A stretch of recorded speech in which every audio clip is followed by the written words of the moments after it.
Franck Ferrand raconte sur Radio Classique.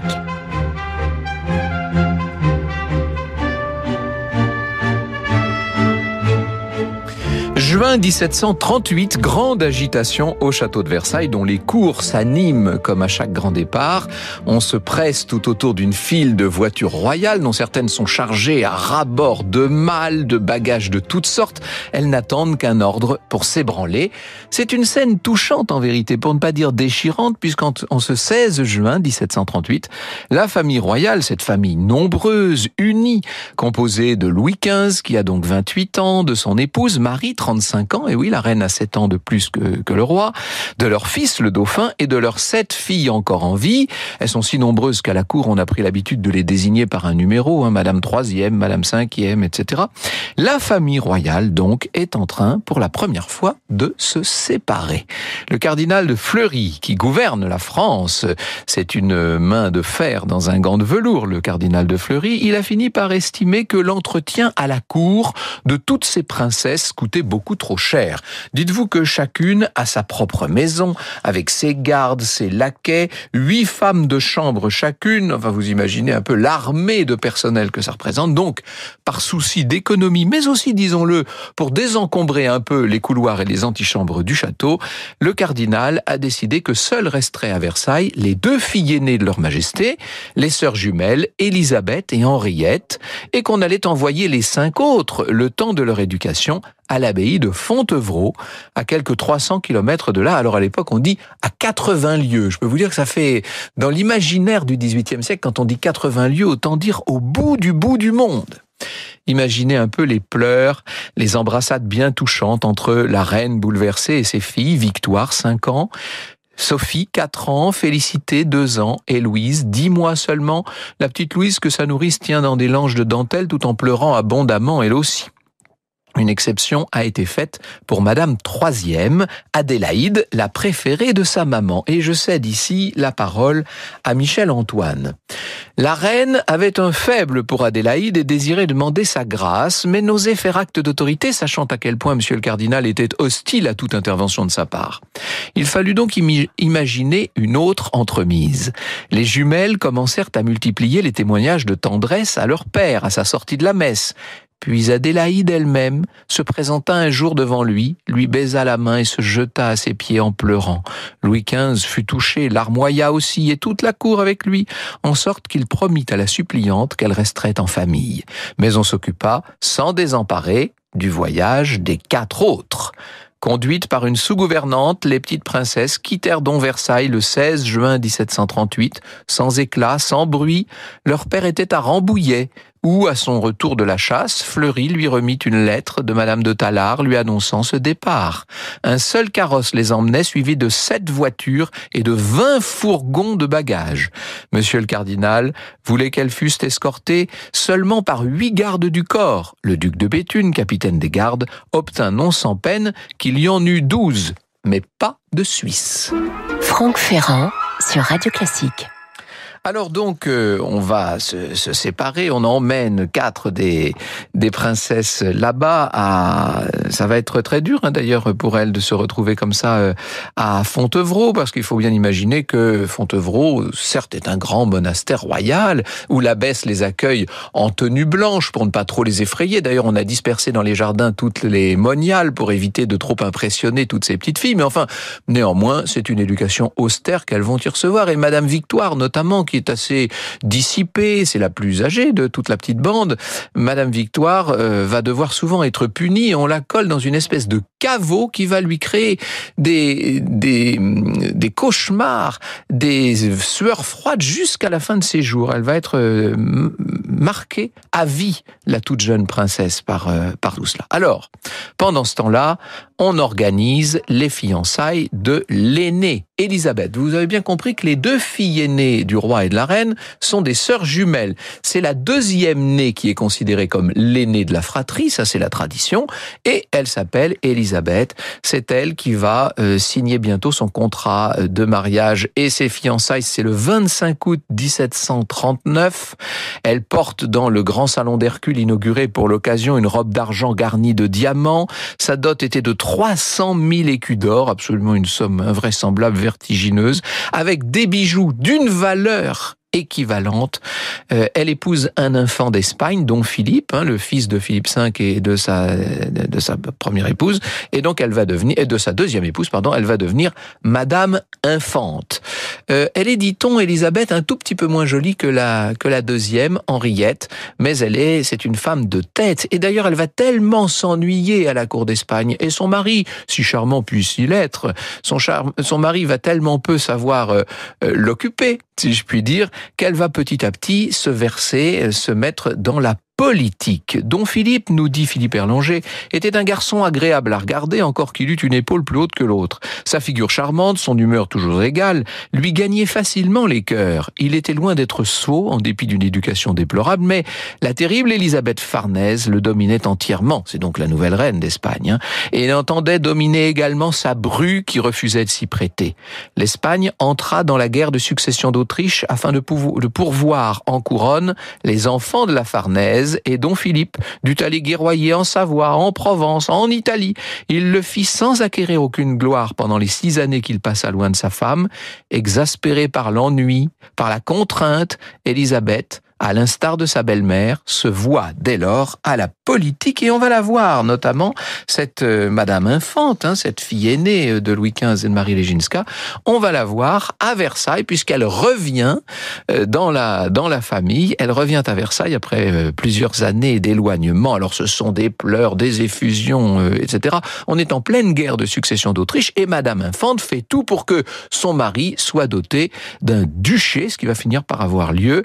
Elle va se retrouver duchesse de Parme. Voilà l'origine de toute cette branche de la maison de Parme. Alors, Henriette la deuxième, pendant ce temps-là, roucoule, si je puis dire, elle éprouve une passion extraordinaire pour un de ses jeunes cousins, qui est le fils du duc d'Orléans, le duc de Chartres. Elle est très amoureuse, et le duc de Chartres aussi est amoureux, sauf que Monsieur de Fleury ne veut pas entendre parler d'un mariage entre ces deux branches de la maison de Bourbon. Ce serait trop dangereux, estime-t-il, trop dangereux pour la couronne. Alors, on va marier le duc de Chartres à une princesse de Conti. Et voilà ce que lui dit Henriette, complètement crucifiée par la décision du Premier ministre. « Soyez heureux, dit-elle à celui qu'elle aurait tant aimé épouser. Votre bonheur me donnera la force de vivre. » Et Adélaïde, me direz-vous. Eh bien, pendant ce temps-là, Adélaïde, elle est d'un caractère extraordinaire. C'est elle un peu la cheftaine, si je puis dire. C'est elle la tête de la famille. Une tête chaude un peu à l'envers, nous dit un chroniqueur du temps. Elle joue de toutes sortes d'instruments de musique. Elle va même se lancer dans l'horlogerie. Elle fait du cheval matin et soir. Et elle est tombée, elle, amoureuse d'un garde du corps, alors qu'il était question de la marier également à un prince de Conti.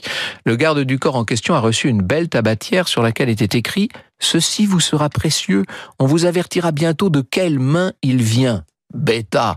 Le garçon en question en a parlé à son supérieur, le ministre d'Argenson a été mis dans la confidence. Bref, non seulement, évidemment, Adélaïde a été séparée du garde du corps, mais il n'a même pas été question du coup qu'elle épouse le prince de Conti. Quant à Victoire, Victoire, elle va, après son éducation à Fontevraud, elle va être la première des jeunes princesses à rentrer à Versailles. Vous n'imaginez pas pour elle le bonheur que c'est de se retrouver à la maison. Vous écoutez Radio Classique. Alors, on va réunir la fratrie. Évidemment que Madame Victoire est maintenant de retour à Versailles. Et puis, 2 ans plus tard, ce sont ses petites sœurs, Sophie et Louise, qui à leur tour regagnent le château. Mais Félicité, me direz-vous, et la pauvre Félicité est morte à Fontevraud. Elle est morte Peut-être de se languir. C'était une nature assez faible. Elle a pris un mauvais courant d'air et elle est morte. La petite Félicité, loin de ses parents, loin de Versailles. Donc maintenant, si je résume, Madame Infante, l'aînée, vit dans son duché de Parme, même si elle fait à Versailles de fréquents séjours. Madame Adélaïde mène tout son petit monde, et notamment Madame Victoire, qu'elle a littéralement prise sous son aile. Et puis les deux plus jeunes, Madame Sophie et Madame Louise, essaient de faire leur place dans un château où on leur a trouvé des appartements, toute une maison, etc. Elles passent leur journée, disons-le, à s'ennuyer, ces princesses. Elles jouent un peu de musique, évidemment, elles reçoivent des cours de toutes sortes, elles s'intéressent à la littérature, à l'histoire, surtout, elles cachent dans leur grand placard des salaisons, des vins d'Espagne dont elles se régalent et qui vont faire que Madame Victoire, petit à petit, prend un certain embonpoint. Les deux seuls moments importants de leur journée, ce sont les visites que leur fait le roi et qu'elles font à leur père, de temps en temps aussi à leur mère. Elles vont s'installer au jeu de Cavagnole, à la table de la reine. Il y a un témoin de l'époque assez passionnant qui nous raconte un peu quel était l'intérieur de Mesdames. Alors, dans une période bien plus proche de nous. On est là, arrivé en 1768, c'est-à-dire 30 ans après ce que je vous racontais tout à l'heure, 30 ans après la séparation des sœurs royales.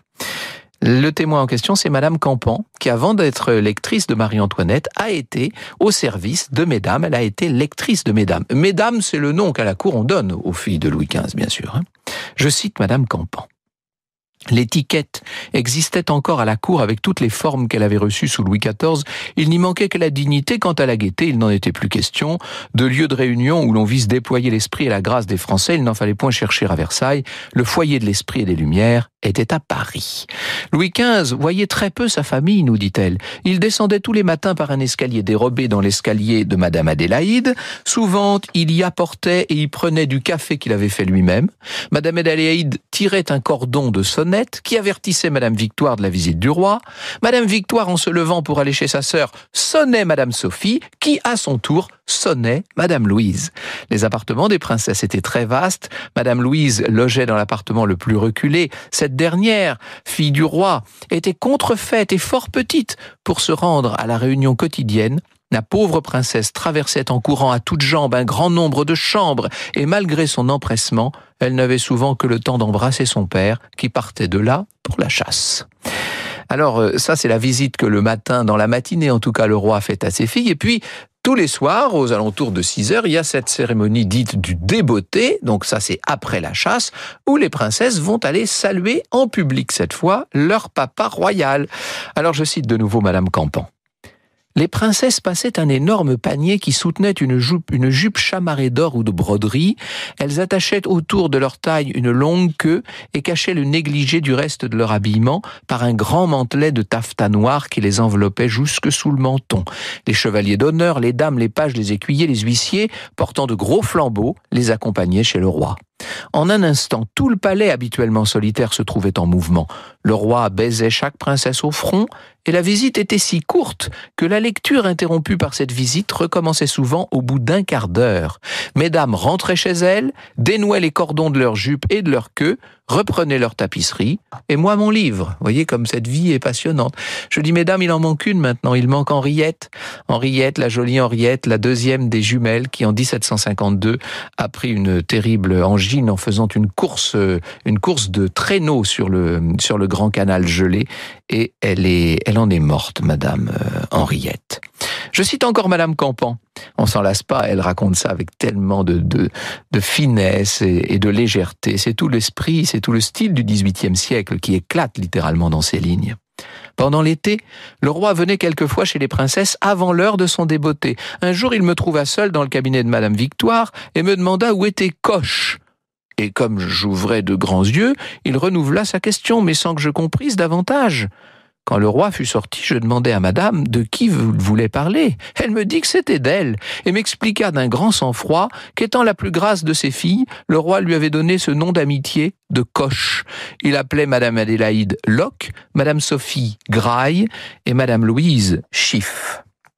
Alors Madame Adélaïde, c'est ce personnage extraordinaire, brillant et dur, dont la voix d'ailleurs est devenue extrêmement grave, dont les traits se sont beaucoup alourdis et qui petit à petit va devenir une femme assez rogue et assez terrible qui mettra la cour en coupe réglée. Madame Victoire, c'est cette femme tout en rondeur, tout en bonhomie que son personnel adorait et qui fait en revanche régner la meilleure ambiance qui soit.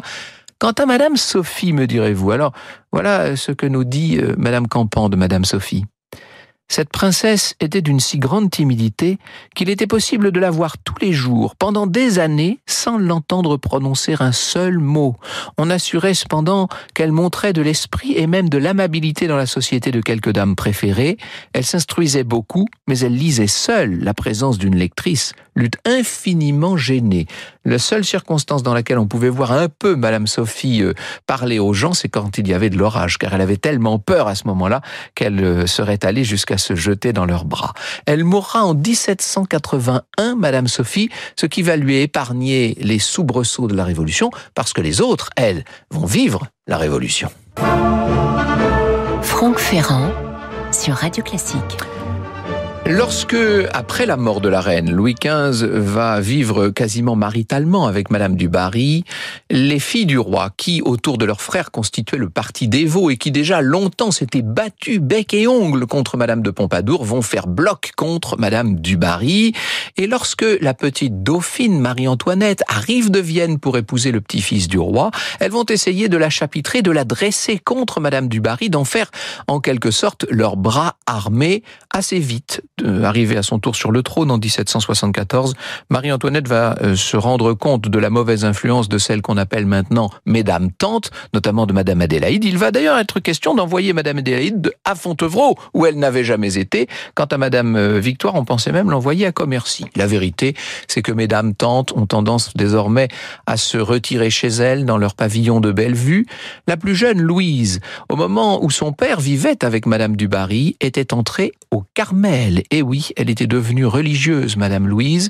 Elle mourra juste avant la Révolution, en 1787. Elle ne verra pas la Révolution. Alors que les deux autres, Madame Adélaïde et Madame Victoire, non seulement vont vivre la Révolution aux côtés de leur neveu Louis XVI et de leur nièce par alliance Marie-Antoinette, mais elles vont tout faire pour essayer de quitter la cour, de quitter Paris. En février 1791, elles obtiennent de l'Assemblée nationale l'autorisation de quitter la France, mais ça va être des péripéties incroyables jusqu'à ce qu'elles se réfugient chez le pape à Rome. Les 6 années de leur séjour en la ville éternelle sont marquées par le contre-coup des événements en France, raconte Philippe Erlanger. Adélaïde conserve son ardeur. À la mort de Robespierre, elle a un espoir. Elle écrit « Paris est tout en combustion, tant mieux, il y a longtemps que je désirais tant cet état. Si nous avions une bonne guerre civile, tout le monde serait chacun dans son foyer. » Oui, elle oublie peut-être un peu vite, Madame Adélaïde, que c'est elle qui a poussé son neveu Louis XVI à faire revenir le vieux comte de Maurepas et que c'est une des raisons pour lesquelles le règne de Louis XVI est parti sur de mauvaises bases. Elle oublie aussi que, en entretenant autour de sa nièce Marie-Antoinette une sorte de cabale et peu à peu en dispensant des épigrammes, elle aura contribué à la mauvaise ambiance qui finirait par aboutir à la Révolution française. En 1797, Adélaïde et Victoire doivent fuir Rome puisque le pape a signé la paix de Tolentino avec la France. Elles vont chercher refuge au royaume de Naples où on va les installer au château de Caserte. Et en 1799, ce sont cette fois les troupes de Championnet qui prennent Naples, dont les souverains, vous savez, se sont enfuis en Sicile. Mais on a complètement oublié, mesdames tantes, on les a complètement oubliés. Les voilà donc qui montent dans une petite voiture de fortune et s'en vont faire un voyage apocalyptique jusqu'à Trieste. Madame Victoire, toujours douce et résignée, mourra là-bas le 7 juin 1799. Quant à Adélaïde, restée la seule, eh bien, et toujours aussi intraitable, toujours aussi fière, bien sûr, elle va subir, si je puis dire, le contre-coup de tous les événements jusqu'à sa mort le 25 janvier 1800, seulement 1800, donc elle meurt sous le consulat.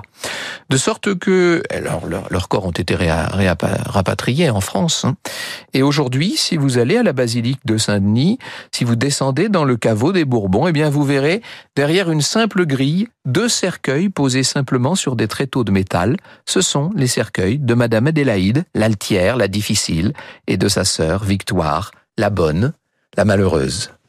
Franck Ferrand sur Radio Classique. Je me rends compte que je viens d'accuser peut-être un peu durement Madame Adélaïde. Voilà ce que nous dit Philippe Erlanger à propos du début du règne de Louis XVI et de la responsabilité qu'elle pourrait avoir dans une politique qui, somme toute, n'était pas celle qui aurait convenu. Madame Adélaïde bouillonne, raconte Philippe Erlanger. Elle comprend qu'elle a enfin le moyen d'influer sur le cours de l'histoire. Bravant les interdits, elle se rend chez Louis XVI et lui présente une liste dressée par son père le dauphin, la liste des hommes que ce malheureux prince aurait appelés au gouvernement s'il avait régné. En tête, 2 noms, Machault et Maurepas. L'un et l'autre ont 74 ans. À cela près, tous les opposent. Machault fut ce grand ministre qui voulut établir l'égalité devant l'impôt. Maurepas, s'il dirige bien le département de la Marine, se rendit surtout célèbre grâce à son esprit piquant, ses épigrammes et son mépris des favorites. Louis XVI n'a jamais rencontré ces patriarches, nous raconte Erlanger. Il hésite, il penche vers Machault, mais Adélaïde préfère Maurepas uniquement parce que la Pompadour exécrée le fit exiler. Louis XVI se laisse convaincre, appelle le courtisan frivole au lieu du janséniste d'acier poli. Tel est le seul acte politique de la fille de Louis XV. Il sera fatal à la monarchie. Adélaïde elle-même le reconnaîtra un jour et s'en repentira. Elle répétera souvent « C'est moi qui ai commis la faute ». Vous écoutez Radio Classique.